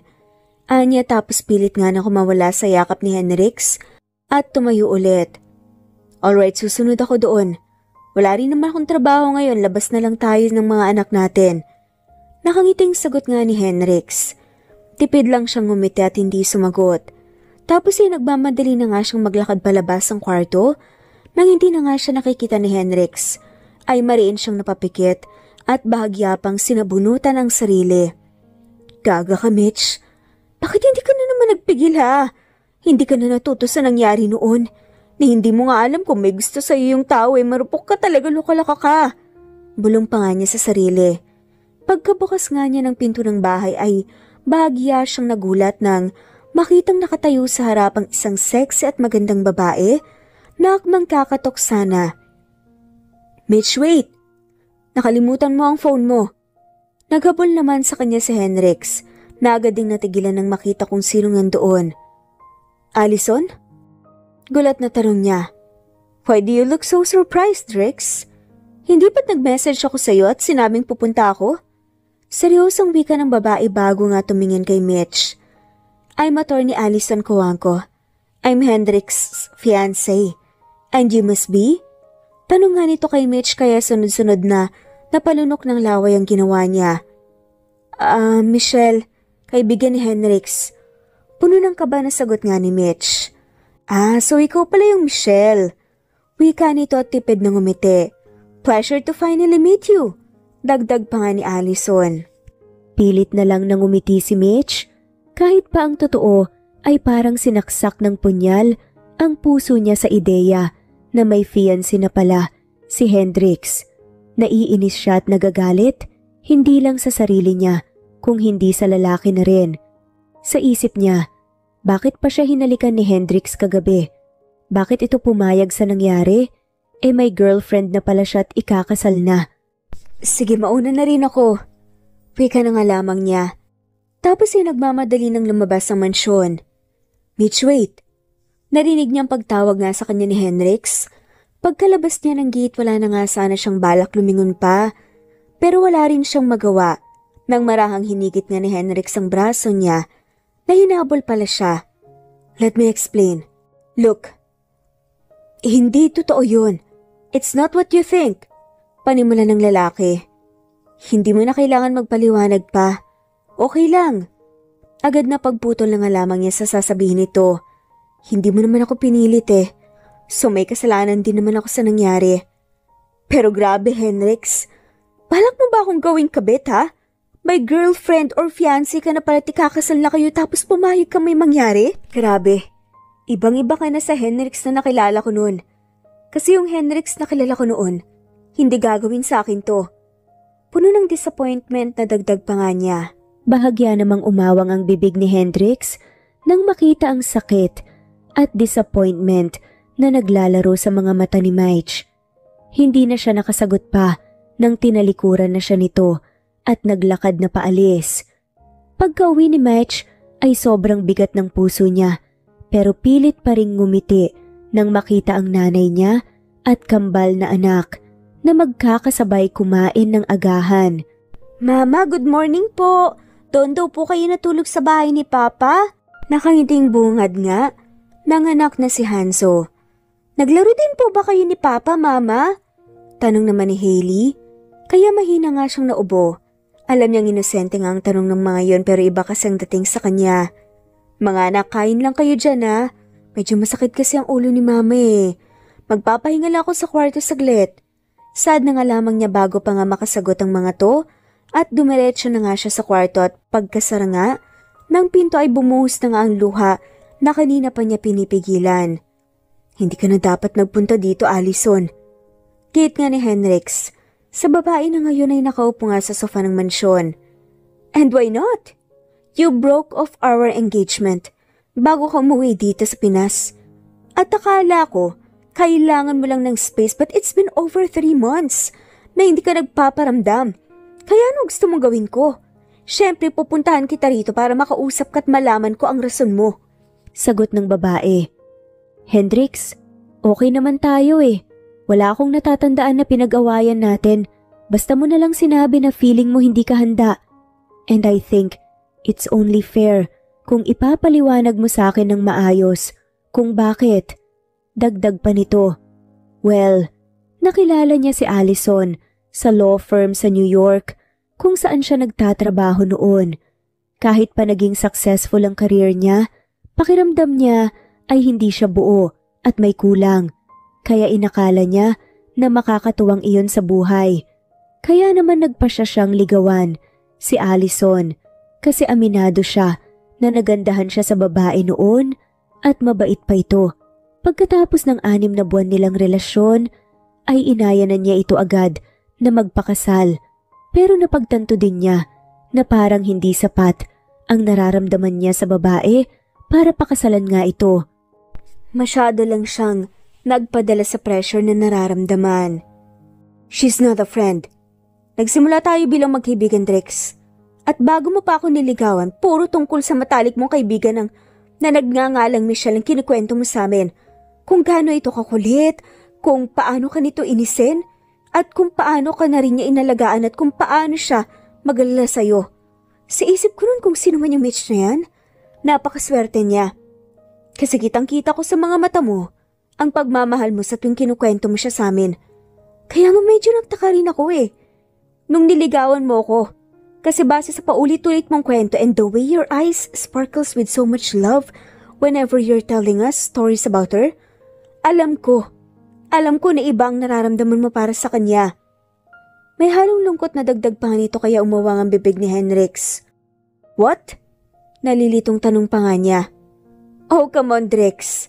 Masyado ka lang siguro naging manhead o masyado kang nagpabulag sa ideya na magkaibigan lang kayo but deep inside, alam mo rin sa sarili mo na noon pa lang mahal mo na siya.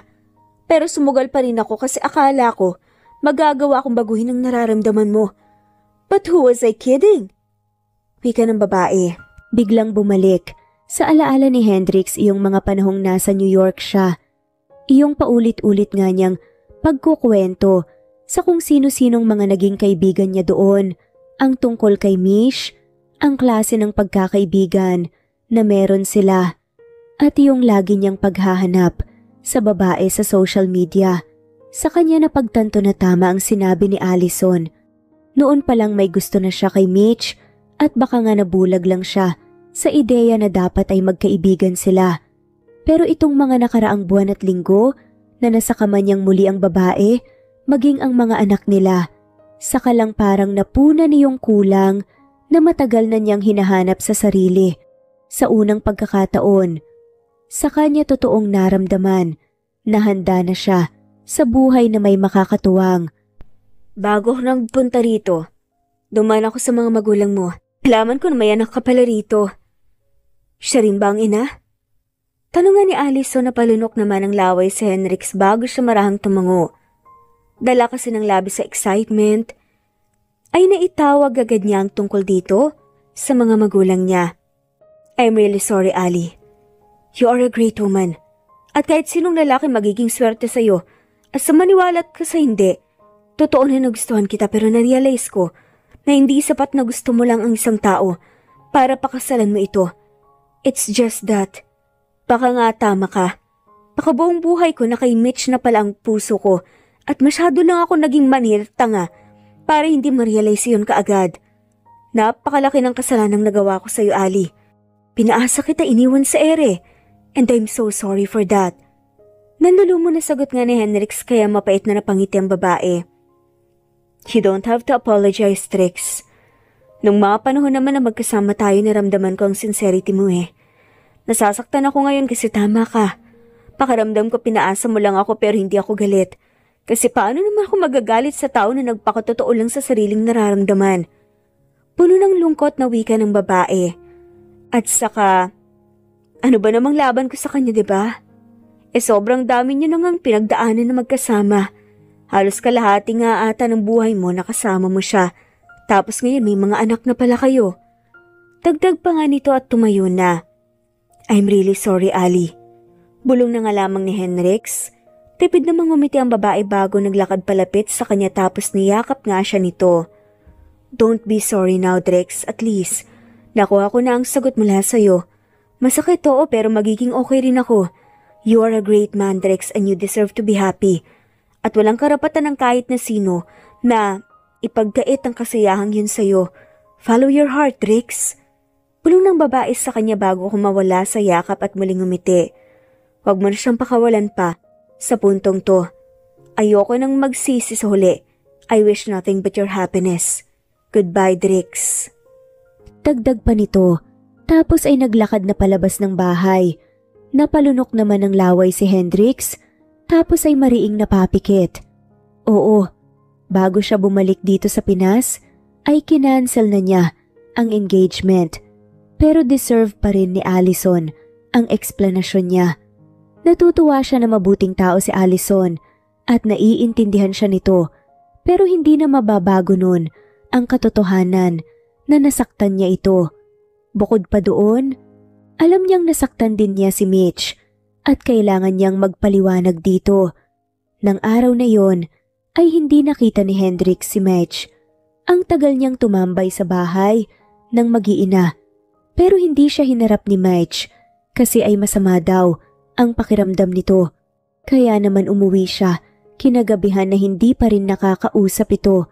Kahit ng sumunod na araw ay halatang iniiwasan siya ng babae.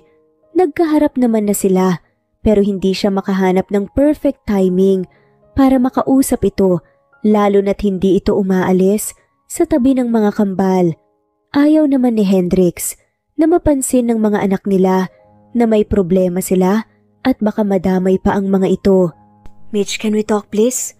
Hanggang kailan mo ba ako iiwasan? Mababa ang boses na tanong pa nga ni Hendrix isang gabi nang makakuha ng pagkakataon. May kailangan ba tayong pag-usapan? Malamig na tugon naman ni Mitch. Just let me explain please. Pakinggan mo lang ako.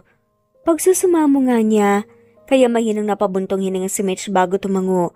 Sa totoo lang ayaw din naman niya na masira ang pagkakaibigan nila dahil dito at ayaw niyang mas lumala pa ang sitwasyon at madami pang mga anak nila. Sige, ipaliwanag mo kung bakit tinalikan mo pa ako. Kayo kakasal ka na pala. Bakit? Kasi nalaman mong mas may gusto ako sa'yo? Ginamit mo lang ako para sa init ng nararamdaman mo? Tugon nga niya. Napailing ang lalaki. Of course not, Mitch. Hindi ganun yun. Sagot ni Hendrix at napabuntong hininga. I met Allison in New York. Kaya ko abogado rin siya. Panimula pa nga nito at mas lalong nakaramdam ng pait si Mitch sa realisasyon na maganda at sexy si Allison at ka-level pa ni Hendrix. Bagay na bagay sila. Samantalang siya na hindi natapos ang 4 na taon na kolehiyo. Pagtutuloy nga ni Hendrix, nung mga panahon na iniisip ng marami na nasa akin ang lahat ng magandang buhay at magandang karera, pakiramdam ko may kulang pa rin. At first, akala ko yun ay nakakatuwa. Success man yan o kahit na anong kasiyahan at pagsubok pa. Si Allison, isa siyang mabuting kaibigan. I admit na attracted ako sa kanya kaya niligawan ko siya. Pagkatapos ng ilang buwan, inaya ko na siya magpakasal. Dagdag pa nga ng lalaki, kaya napalunok si Mitch. But then I realized na hindi sapat na gusto mo lang isang tao at mas lalong hindi tama na magpakasal dahil lang sa na-pressure ka sa nararamdaman mo. So I broke off our engagement bago ako umuwi dito sa Pinas. Tapos nalaman ko na may mga anak pala tayo. Tapos nakasama pa kita ulit. At sa unang pagkakataon naramdaman ko na parang buo ako kapag kasama kayo. Walang pressure, puro gaan ang loob at saya lang. Dagdag pa nga nito. Kaya hindi kita ginamit, Mitch. I think I'm in love with you. Hindi, I'm in love with you. And sure ako, I really do. Nagsusumamang wika pa nga nito. Bago nga humakbang palapit muli, namang napalunok si Mitch dala ang labis na kulat at kaba dahil sa nangyari. Sa tingin ko nga, noon pa lang bago pa ako umalis na mahal na kita. Masyado lang akong nagpabulag sa ideya na dapat ay magkaibigan tayo kaya rin siguro ako nagkagusto sa dami ng magagandang nangyari sa atin. Kaya siguro hindi ko magawang mainis o mapikon kapag inaasar mo ko. Kaya rin siguro sobra akong pinahalagahan yung panyo na iniwan mo nung gabing nasa bedside table ko. Kasi importante at espesyal sa akin ang lahat. Alam kong may connection sa'yo. Mahabang dagdag pa nga nito. Paano mo nasasabi sa akin ngayon yan? Kamuntikan ka na ngang magpakasal, diba? Hindi makapaniwalang tanong nga ni Mitch. Kaya ako nga nasasabi ito sa'yo ngayon. Dahil doon. Kasi si Ali, isa siya sa mga nagparealize sa akin kung ano talaga ang gusto ko at kung ano talagang nararamdaman ko. Mitch, maniwala ka. Sa New York pa lang tinapos ko ng engagement kasi nga alam kong hindi tama. Kasi alam ko na hindi sapat ang nararamdaman ko. Hindi ko lang naipaliwanag ng maayos kay Allison kasi hindi ko rin naman talaga alam kung paano ipapaliwanag sa kanya. Kaya siya nagpunta rito para kausapin ako.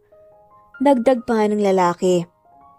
At ngayon naipaliwanag mo na sa kanya ng maayos?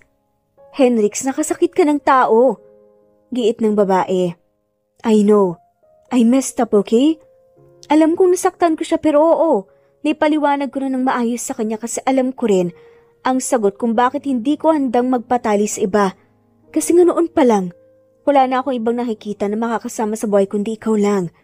Tanga lang ako para hindi ma-realize ka agad yun. Look, you don't have to believe me if you don't want to. Pero bigyan mo ako ng chance na ipakita, iparamdam at patunayan sa'yo na totoong nararamdaman ko. Pagsusuma mo nga nito. Paano si Allison?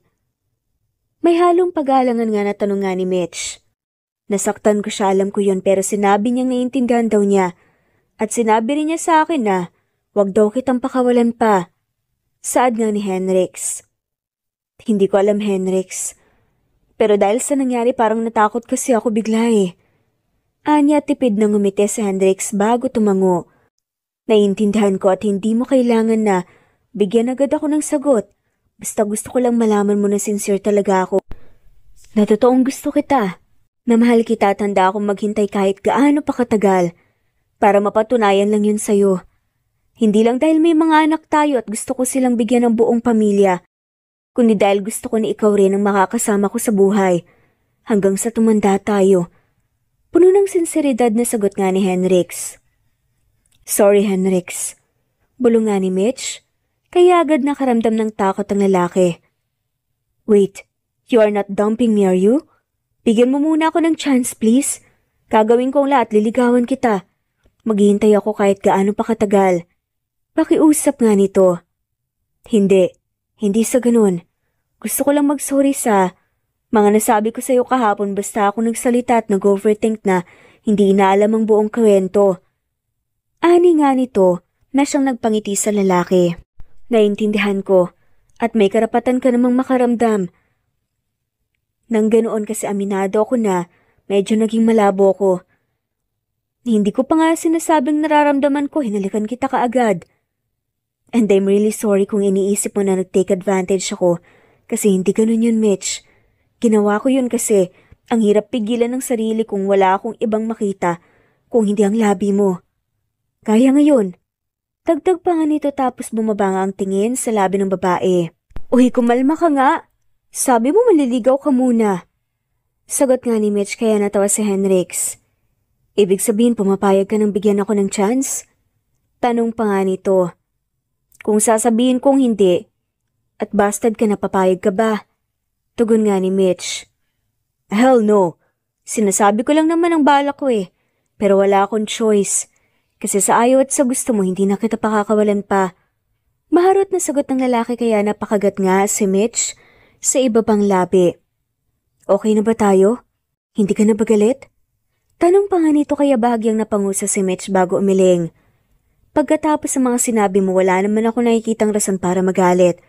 Kung totoo sinahihiya pa nga ako kasi umakto ako agad na nakabase lang sa nararamdaman. Sagot nga niya. Well, I'm glad na okay na tayo. Kasi ang hirap na iniiwasan mo ko. Nakangiting wika nga ni Henrix. Pero teka, hindi ba talaga pwedeng kiss? Sige na nga, isa lang. Napapangiting dagdag pa nga nito kaya napangiwi si Mitch.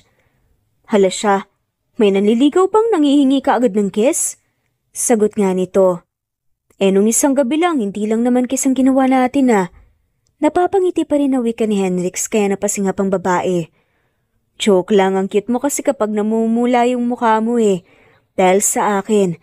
Like I said, handa akong maghintay pero maghanda ka. Kasi kapag sinagot mo na ako, hindi na ako mag-aaksaya ng oras at pakakasalan na kita kaagad. Dagdag pa nito.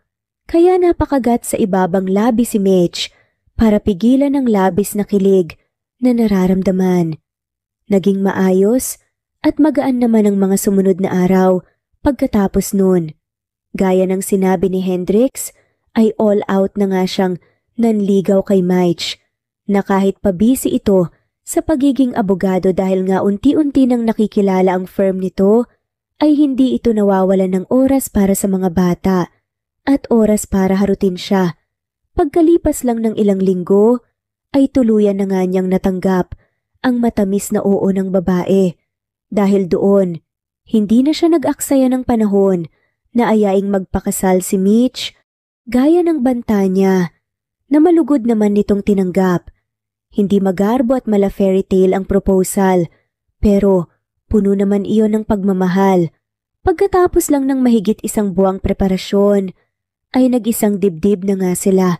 Sa wakas, tuwang-tuwa nga ang lahat, lalo na ang mga magulang ni Hendrix na umuwi din mula sa New York para nga personal na ring makilala ang mga apo nila. You know what? Noon pa lang naramdaman na namin na kayong dalawang magkakatuluyan. Hindi nga kayo halos mapaghiwalay noon eh. At tama nga kami and we are so happy for you. Iyon ang nakangiting wika ng mama ni Hendrix kay Mitch, at sobrang gaan sa loob kasi ay napakainit ng pagtanggap ng pamilya ng lalaki sa kanila. Simple lang naman ang naging kasal, mga pamilya, kamag-anak, at malalapit na kaibigan lang ang kasama nila, pero napuno naman yon ng labis na saya at pagmamahal. At pagkatapos nun, ay napagpasyahan nga ni na Hendrix at Mitch na sa mansyon na manirahan, gaya rin ng unang alok ni Hendrix sa kanila, kasi ay hindi naman mananatili sa Pinas ang pamilya nito dahil nga may buhay na sila sa Amerika. Pero nangako naman sila na papasyal madalas sa kanila, o kung hindi naman ay sila daw ang papupuntahin doon. Hindi naging madali ang buhay mag-asawa nila kasi gaya ng ibang relasyon, nariyan ang magkakatampuhan sila. Pero hindi naman nila pinapatagal ang bawat alitan. Pinag-uusapan at inaayos din naman nila ang lahat. Lalo pat nagsimula sila sa pagiging matalik na magkaibigan at sobrang tibay ng pundasyon na iyon para sa kanilang relasyon. Bukod pa doon ay sobrang pinatuyan at pinakita ni Hendrix sa mag-iina niya ang labis na pagmamahal niya sa mga ito. Alam ni na Hendrix at Kira na hindi pa dito nagtatapos ang kwento nila. Bagkus ay ito pa lang ang totoong simula. Alam din nila na marami pa silang mga pagsubok na haharaping magkasama. Pero basta hawak nila ang kamay ng isa't isa, alam nila na wala silang hindi malalampasan. Simple man ang naging kwento para sa iba, ay tiyak na kapupulutan naman ito ng maraming aral. At sana gaya ng ating mga bida, kahit na papaano ay may natutunan din kayo. Hanggang dito na lamang po. Maraming salamat sa pakikinig. At dito na nga po nagtatapos ang kwentong pagmamahalan ni na Mitch at Hendrix. Maraming salamat po sa lahat ng mawalang sawang sumusubaybay at shoutout po sa mga sumusunod.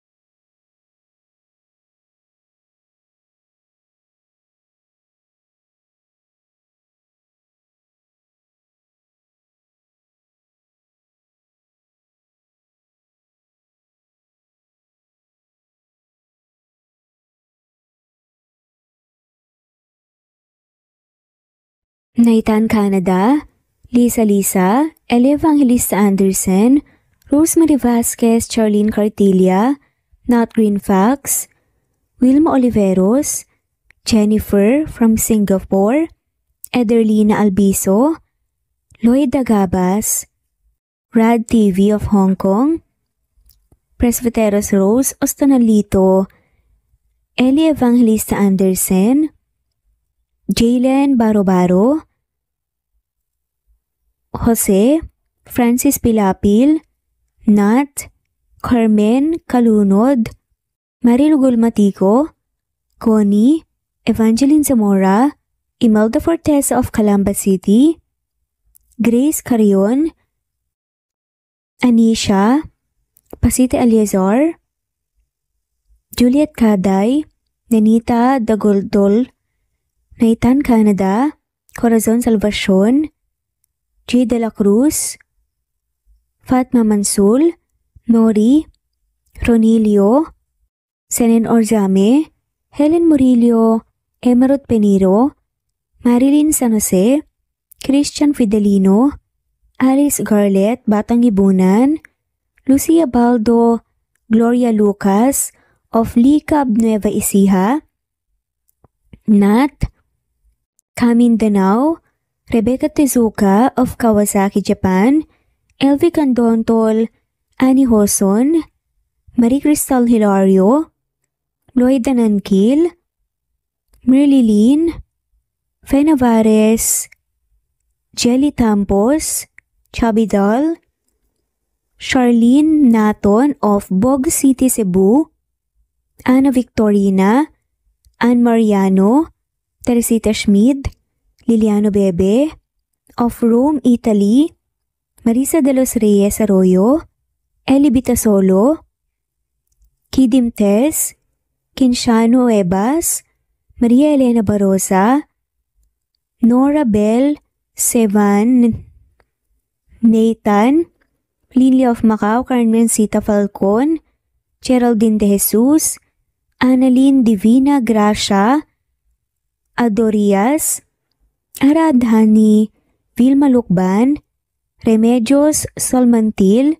Ederlyn Albinso, Maria, Josephine, Peña Sales, Rosalie, Naitan, Fe, Dip Dorado, Maribel Quitola of Antipolo City, Loida Gabas, Busolve Tayo, Marilu Abad, Epifania de Ocares, Zenaida Hamo, Marie Cristal, Tess Batatas, Jay, Lynn, Juliet, Lilia, Teresita, Rosemary, Evangeline, Ronil, Rebecca, Rosalie Datu, Eliza Fronda of Marlene Basico, Flordette, Nancy Hupia, Batang Ibunan, Eli Bitasolo of Milan, Italy,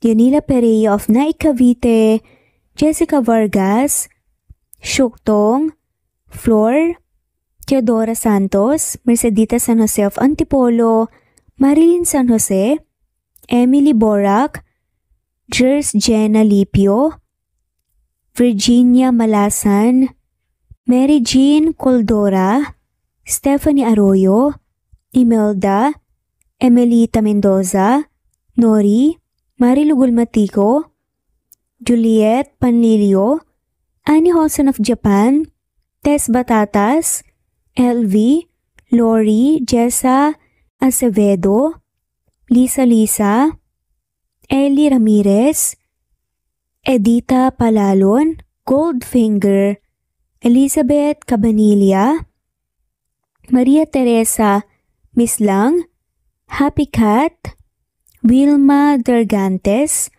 Glory Rojas, Donilia, Loida Nankil, Anna Flor Saiko, Marilyn Sasaki of Japan, Naija Adel Panganiban, Baby Floresca Pasita Eliazar of Ontario, Canada, Marilyn Sasaki, Ederlina Albiso, Virginia Malasan, Felicita, Nenita Gomez, Anything Goes, Josie Lanusa, Rinante Salamania, France, Techi Pacardo of France, Joel Capili, Rinante Salamania, Girly Bandia, Josie Lanusa, Angelina Barbado of Santa Maria, Bulacan, Wendy Got of Japan, Fe Ramirez and Mariano Alfonsa Atienza, Mercy Villantes, Daniel Gucor, Techi Pacardo, at shoutout na rin po sa lahat ng mawalang sawang sumusubaybay. Maraming salamat po. Kung gusto niyo pong ma-shoutout, sa susunod nating video ay comment lamang po ang inyong pangalan at kung tigasan po kayo. Muli ito ang Cat Amazing Stories PH. Thanks for listening at God bless po sa ating lahat.